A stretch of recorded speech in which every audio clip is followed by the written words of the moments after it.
প্রতিদিন হস্তমৈথুন করছেন, তাহলে 5টা ক্ষতির কথা জানলে আজই থেমে যাবেন। অনেক পুরুষ মনে করেন হস্তমৈথুন করাটা স্বাভাবিক, কিন্তু নিয়মিত হস্তমৈথুন করলে শরীরে কিছু সমস্যা দেখা দিতে পারে, যেমন দ্রুত বীর্যপাতের ঝুঁকি। যারা নিয়মিত হস্তমৈথুন করেন তাদের অনেকেরই পরবর্তীতে সহবাসের সময় দ্রুত বীর্যপাত হয়ে যায়, যৌন উত্তেজনা কমে যেতে পারে। অতিরিক্ত হস্তমৈথুন করলে স্বাভাবিক যৌন উত্তেজনা কমে যেতে পারে, মানসিক আসক্তি তৈরি হয়। অনেকে এটাতে এতটাই অভ্যস্ত হয়ে পড়েন যে না করলে অস্থির লাগে, দুর্বলতা ও ক্লান্তি অনুভব। অনেকের ক্ষেত্রে শরীর দুর্বল লাগা, মনোযোগ কমে যাওয়ার মতো সমস্যা দেখা দিতে পারে। দাম্পত্য জীবনের সমস্যা, অতিরিক্ত হস্তমৈথুনের অভ্যাস থাকলে অনেক সময় স্ত্রীর সাথে স্বাভাবিক সম্পর্কের সমস্যা হতে পারে।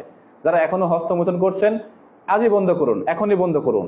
আর যারা বিয়ে করছেন বুঝতে পারতেছেন সহবাসের সময়টা কমে গেছে, বীর্য পাতলা হয়ে গেছে, সাইজটা ছোট হয়ে গেছে, চিকন হয়ে গেছে, বাঁকা হয়ে গেছে, বাচ্চা কাচ্চা হচ্ছে না। আর যারা অবিবাহিত আছেন, বিয়ে করতে ভয় পাচ্ছেন, তো ভাইজান এখন আসলে ভয় পেয়ে কোনো লাভ হবে না। ভয় পেলে আপনার সমস্যার সমাধান হবে না।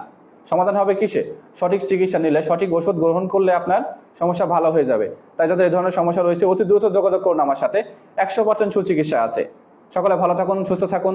আসসালামু আলাইকুম রহমতুল্লাহ।